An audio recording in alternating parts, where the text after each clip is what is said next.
हाँ जी, online platform पर आप सभी का स्वागत है। तो कल हमने पढ़ा था रायमल के बारे में, जिसका शासनकाल था वह था 1473 से 1509 ईस्वी तक। रायमल जब शासक बना तो वह ये चाहता था कि उसके 3 पुत्र थे। एक था पृथ्वीराज सिसोदिया, एक था जयमल और एक था राणा सांगा। 3 पुत्र थे। तो रायमल जी यह चाहते थे कि मेरे तीनों पुत्र हैं वे योग्य हैं, तो मेरे जीवित रहते ही इनमें से कोई एक है वह शासक बन जाए या जिसे मैं राजा बना दूं, तो बाद में आपसी में लड़ाई ना हो। इसलिए वे चाहते थे कि इनमें से कोई एक को मैं राजा बना दूं। इसलिए उन्होंने कहा कि आप माता जी के मंदिर में जाइए और जो वह निर्णय दे आप वह स्वीकार कीजिए, और उसके बाद वह जो निर्णय देंगे उसी के अनुरूप राजा बना दिया जाएगा। तो जयमल, पृथ्वीराज और सांगा तीनों निकले, माता जी के मंदिर में गए। तो पहले पृथ्वीराज पहुँचे, उसके बाद में जयमल। दोनों 2 सीट थी मंदिर में, दोनों सीटों पे जाकर बैठ गए। सांगा जी धीरे धीरे जा रहे थे, धीरे धीरे गए और देखा कि दोनों सीटों पे दोनों भाई बैठे हुए हैं, तो उनको कुछ कहा नहीं। और जो पास में जो रखे हुआ था बिछौना जिसे गद्दी, वह उठा के नीचे नीचे बैठ गए, नीचे बैठ गए। तब पुजारीन आई और देखा कि जो गद्दी है उस पर कौन बैठा है, उस पर तो बैठा है सांगा। पुजारी ने आके कहा कि मतलब पहले कौन आया। तो पृथ्वीराज ने कहा पहले तो माता जी मैं आया हूँ, और जयमल ने कहा दूसरा मैं आया हूँ। सांगा ने कहा माता जी आप तो देख रहे हो मैं तो सबसे अंतिम आया हूँ, मैं तो पैदल पैदल आया हूँ, ये तो घोड़ों पर आए हैं तो जल्दी आ गए। तो उन्होंने कहा पुजारी ने कोई बात नहीं, कोई बात नहीं है, बिछौने पर कौन बैठा है राजा वह बनेगा। ऐसा नहीं है कि पहले आया वह राजा बनेगा, राजा वह बनेगा जो बिछौने पर इस जो गद्दी है इस पर बैठा है। तो पृथ्वीराज ने कहा ऐसा कैसे, पहले हम आए हैं, मैं बनूं या जयमल बन जाए, ये तो सबसे अंतिम आया है, तो ये राजा कैसे बनेगा। तो माता जी ने कहा कि राजा तो अब वही बनेगा, निर्णय यही है। तो पृथ्वीराज ने कहा निर्णय यही है, अगर जो है सांगा जीवित ही नहीं रहे तो भी राजा कौन बनेगा। तो माता जी ने कहा फिर इसका निर्णय तो आगे विधाता पर छोड़ दिया जाए। तो पृथ्वीराज ने तलवार निकाली और तलवार से वार किया, तो सांगा की एक आंख फूट गई। सांगा की आंख फूट गई, इतने में जयमल खड़ा हो गया। तो सांगा को लगा कि अब दोनों मिलके तो छोड़ेंगे नहीं, तो वह भागा और घोड़ा लिया और सीधा इधर आ गया सेवंती। सेवंती गांव आ गया। सेवंती आके बेचारा ठोर था इधर, इसके पास रहा, पट्टी वट्टी कराई और पानी वानी पिया, खाना वाना खाया, और फिर कहा अभी मैं यहाँ से और आगे जाऊंगा। बेचारा ठोर जी ने कहा आप यहीं पर रुक जाइए, मैं आपकी सुरक्षा कर दूंगा। सांगा ने कहा आपको पता नहीं है मैं कैसे बच के आया हूँ, यह आपको आंख दिख नहीं रही है क्या। वो वहीं पे निकाल ली उन्होंने एक ही झटके में। तो वह वहाँ से भागा और अजमेर गया। अजमेर पर उस टाइम था करमचंद पंवार। करमचंद पंवार के पास गया और उनको जो है सारी बातें बताई। तो करमचंद जी ने कहा कि कोई बात नहीं, आप यहाँ पर रहिए जब तक वहाँ की स्थिति है वह सामान्य नहीं हो जाए। तो अब वह वहाँ पर है। अभी इनको पता नहीं है कि सांगा कहाँ पर है। तो अभी इधर है जयमल और पृथ्वीराज। इधर क्या है, पृथ्वीराज की बहन है, उसकी शादी हो रखी थी सिरोही के जगमाल के साथ। तो जगमाल और आनंदीबाई में क्या है अनबन होने लगी थी। तो उन्होंने मैसेज करवाया, संदेश भिजवाया मेवाड़, कहा कि जो है आप इन्हें आके समझाइए और ये जो है वह अभी सही स्थिति में नहीं है। तो पृथ्वीराज गए उधर। पृथ्वीराज ने जाके उन्हें समझाया कि ऐसा मत करो, रिश्तों में दरार आ जाएगी। तो फिर जगमाल ने कहा कोई बात नहीं, आप आ गए हैं, आपका सम्मान करते हैं हम, और आगे से ऐसा कुछ नहीं होगा। और मन ही मन में वह ऐसा सोच रहा था जगमाल कि मैं इसे मार दूं, लेकिन मारने में सक्षम नहीं था, क्योंकि पृथ्वीराज है उसे उड़ना राजकुमार कहते हैं। कारण यही था कि वह जब युद्ध में एक किनारे पर रहता था और कब दूसरे किनारे चला जाता था इसका पता भी नहीं चलता था। इस तरह से सैनिकों को काट के चला जाता था। इसलिए वह ये तो जानता था कि मैं पृथ्वीराज को युद्ध में तो हरा नहीं सकता। इसलिए उसने एक चाल खेली। उसने कहा कि अभी आप वापस जाओगे और मेवाड़ जाओगे, तब तक आपको भूख भूख भी लगेगी, आप कहीं और रुकोगे तो हमारी बेइज्जती होगी कि कहाँ से आए हैं, कि बहन के घर से आए हैं और खाना हमारे यहाँ पर खा रहे हैं। इसलिए आप ये लड्डू बनवा रखे हैं और आप ये लड्डू लेके जाओ। लड्डुओं में जगमाल ने पहले ही जहर मिलवा दिया था कि ये खाएगा तो मर जाएगा। तो पृथ्वीराज ने वह लड्डू उठाए और चल दिया। धीरे धीरे चलते चलते जब भूख लगी तो वह उसने लड्डू खा लिए। अब वह जहर ने अपना धीरे धीरे असर दिखाना शुरू किया और पृथ्वीराज की डेथ हो जाती है। तो पृथ्वीराज की छतरी है वह कुंभलगढ़ में बनी हुई है, 12 खंभों की छतरी है। इसका वास्तुकार था गण सपना। अब पृथ्वीराज हो गया। अब बच्चा है जयमल। जयमल क्या है कि टोडा का शासक था सुल्तान। सुल्तान की एक बेटी थी तारा। तारा से वह प्रेम करता था। तो वह जयमल चाहता था कि मैं इसे विवाह करूंगा। तो सुल्तान को यह बात कहते हैं कि पसंद नहीं आई होगी, तो उसने जयमल जी को बुलाया और उनसे लड़ाई करी और लड़ाई में जयमल जी को मार दिया। अब ये संदेश पहुंचा सांगा के पास में, क्या कि आपके जो प्रतिद्वंदी थे वो तो मारे जा चुके हैं और मेवाड़ में आके अपना राज तिलक करवाइए। तो सांगा वहाँ से ऐनक वैनक लगा के आया, चश्मा क्योंकि आँख फूटी हुई थी, और आया इधर आके राज तिलक करवाता है अपना। तो आज हम पढ़ेंगे सांगा के बारे में। सांगा, राणा सांगा है उसका शासनकाल है 1509 से 1528 तक है।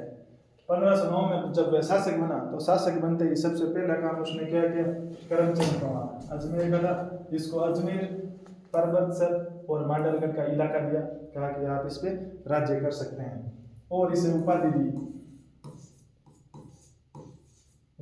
रावत की, ये आपका टाइटल होगा रावत करमचंद पवार।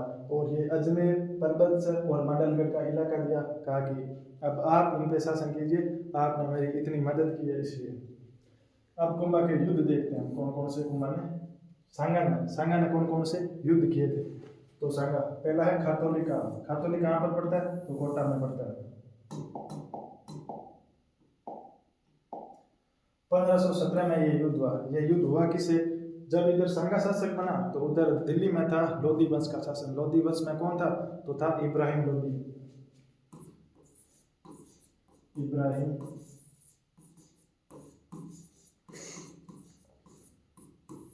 जो वंश है वह दिल्ली पे शासन करता था। उसकी यह महत्वाकांक्षा थी कि मैं अपने राज्य का विस्तार करूं, और राज्य का जो विस्तार, ऐसा सभी वंश चाहते थे कि अपने राज्य का विस्तार हो। इसलिए दिल्ली पे जो इब्राहिम लोधी का शासन था वह चाहता था कि मेरा आसपास के एरिया में मेरा नियंत्रण हो, इसलिए इधर से आएगा सांगा और इब्राहिम लोधी, इनके मध्य युद्ध होगा। इनके मध्य जब युद्ध हुआ तो इब्राहिम लोधी यहाँ पे हार गया और वापस दिल्ली चला गया।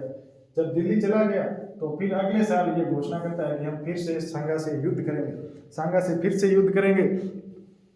तो अगला युद्ध है बारडोली धौलपुर में युद्ध होगा। इससे पहले इब्राहिम लोधी ने कहा कि हम युद्ध करेंगे, तो सेनाओं ने कहा कि अभी तो पिछले साल तो मार के आए हैं, अभी पिछले वाले घाव भी हमारे तैयार नहीं हुए। और वह इस तरह से मारता है कि हमारे सैनिक भाग जाते हैं, उसकी एक आंख नहीं है, उसका एक पैर नहीं है, उसका एक हाथ नहीं है, वह आदमी तो मेरे को लगता नहीं है, और आप कहते हो हम उनसे युद्ध करेंगे। तो फिर ये दो सेनापति है, मियाँ माखन और मियाँ हुसैन, इनके नाम से ही लगता है कि कोई बच्चे होंगे। तो इन्होंने कहा कि हम वो युद्ध करेंगे, आप चिंता मत करो, आगे हम लड़ेंगे सांगा से। सेनाओं का मनोबल बढ़ाया कि आगे हम लड़ेंगे, पहले हम मरेंगे तो आप देख लेना अपना, कि आप तो मरोगे डेफिनेटली, पता है मेरे को। जब उनको इतनी सेना कोई नहीं छोड़ा तो आप क्या करोगे। लेकिन इन्होंने मनोबल बढ़ाया सेना का, और ये आते हैं। कौन सा युद्ध, अगले साल युद्ध होता है अपना बारडोली धौलपुर, यानी 17 में ये हुआ था खातौली का, और बारडोली धौलपुर 1518 में धौलपुर में युद्ध होता है। इब्राहिम लोधी के दो सेनापति थे, मियाँ माखन और मियाँ हुसैन, और इधर से अपना था सांगा जी, राणा सांगा। इन दोनों को पूरी तरह मारता है तो बाकी सेना देखती है कि वाह क्या मार रहा है ये, तो पूरी तरह मारा तो बाकी सेना भाग गई, और यह युद्ध भी सांगा ने आराम से जीत लिया।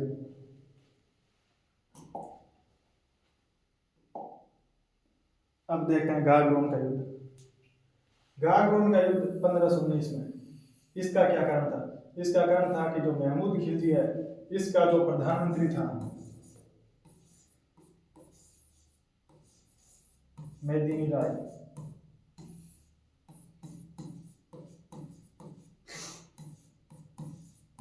ये एक हिंदू राजपूत था, इसलिए ये मुस्लिमों का सेनापति था।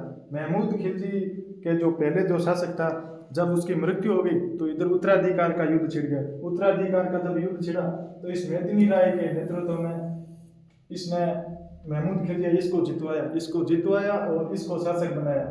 जब इसको शासक बनाया तो ऐसा होने लगा कि सारी की सारी जो चर्चा है मेदिनी राय की होने लगी कि इसकी वजह से है वह महमूद खिलजी शासक बना। तो एक तरह से यह अप्रत्यक्ष शासक बन गया। अप्रत्यक्ष शासक, प्रत्येक शासक किसके हाथ में, शासन किसके हाथ में, महमूद खिलजी के। लेकिन चलती किसकी थी दरबार में, इसकी चलती थी। कारण क्योंकि इसने वह सेना को हराया था, मालवा और गुजरात की संयुक्त सेना को इसके नेतृत्व में हराया गया। और अब जो मालवा में जो राजा है वह ये है। और इसका प्रधानमंत्री है मेदिनी राय। तो जो बाकी मुस्लिम थे और हिंदू ये एक ही था, तो बाकी मुस्लिम सरदार थे वे चाहते थे कि जो प्रधानमंत्री का पद है वह हमें दिया जाए, न कि किसी हिंदू को दिया जाए, न कि किसी काफिर को दिया जाए। इसलिए वे है तो महमूद खिलजी के पास जाते और कहते कि मेदिनी राय है वह आपका सारा खजाना लूट रहा है, खजाना है वह हिंदुओं में बांट रहा है, मुस्लिमों में बांट नहीं रहा, आप देख लो, आप इसे हटा दो और हमारे किसी विश्वास पत्र को बना दो। लेकिन महमूद खिलजी भी ये जानता था कि मुझे अगर किसी ने जितवाया और शासक बनवाया तो मेदिनी राय ने बनवाया। लेकिन धीरे धीरे जब सरदारों ने इसके कान भरने शुरू किए तो ये भी उनकी बातों में आ गया और मेदिनी राय को कहा कि आप चले जाइए, अन्यथा आपको मार दिया जाएगा। तब मेदिनी राय को लगा कि अब बात वह सीरियस हो गई है, तो इसने कहा कि ठीक है, आप मैं चला जाऊंगा, मुझे 1 महीने का टाइम दे दीजिए। तो महमूद खिलजी खुश हुआ और उसने कहा ठीक है, आपने मेरी इतनी मदद की है तो 1 महीने का टाइम तो मैं आपको आराम से दे दूंगा, आप 1 महीने यहीं रहिए। तो इसने क्या किया, पहले तो अपनी फैमिली है उसको सुरक्षित कहीं सुरक्षित स्थान पर पहुंचा दिया और अब एक पत्र लिखता है। उस पत्र में लिखता है सांगा को लिखता है कि मैं हिंदू हूँ, इसी वजह से मुझे इस पद से निष्कासित किया जा रहा है और आप भी हिंदू हो, मेरी मदद करो, मेरी वजह से है जो मालवा का महमूद खिलजी वह शासक बना और अब मुझे सरदारों के कहने पर मुझे निकाला जा रहा है जबकि मेरी कोई गलती नहीं है। तो सांगा इसे बुलाते हैं और गागरोन का प्रशासक नियुक्त कर देते हैं। गागरोन बुलाया और कहा कि आप इधर आ जाओ, बढ़िया सेनापति हो और गागरोन संभालो, आप गागरोन पे शासन करो, कोई दिक्कत वाली बात नहीं है, बाकी हम देख लेंगे। तो अब इसको लगा कि जो हमारा सेनापति है उसको गागरोन मिला और गागरोन जो 2 नदियों के किनारे और काली सिंध नदियों के किनारे बढ़िया इलाका है, तो ये उस पर कब्जा करना चाहता था महमूद खिलजी। इसने कहा कि हमारा ही सेनापति है, बाकी सरदारों ने कहा कर लेंगे, कोई दिक्कत नहीं, वो एक ही तो है, हम चले जाएंगे। लेकिन इसको ये पता नहीं था कि उधर सांगा भी उसके साथ है। तो यह गागरोन का युद्ध होगा 1519 में। तो सांगा ने महमूद खिलजी को आराम से हरा दिया। कारण क्योंकि उधर पहले जीता किस लिए था, मालवा का शासक जीता किस कारण था, मेदिनी राय था उस टाइम उसके साथ में, एक बढ़िया योद्धा था, नेतृत्व अच्छा करता था। अब वह भी सांगा के साथ में, तो महमूद खिलजी है वह हारना ही था, तो ये आ गया। गागरोन का युद्ध 1519 में हुआ। कारण क्या था, मेदिनी राय को प्रशासक नियुक्त किया था गया था गागरोन का और सांगा इसके साथ में मिल गया, तो महमूद खिलजी सेकंड मालवा का था, ये आ गया।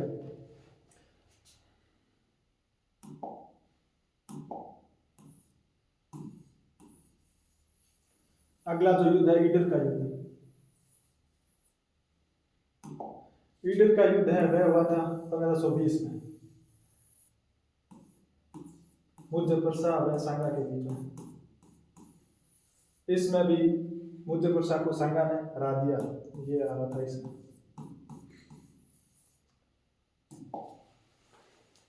बाकी जो बयाना और खानवा, ये युद्ध हम पढ़ेंगे कल।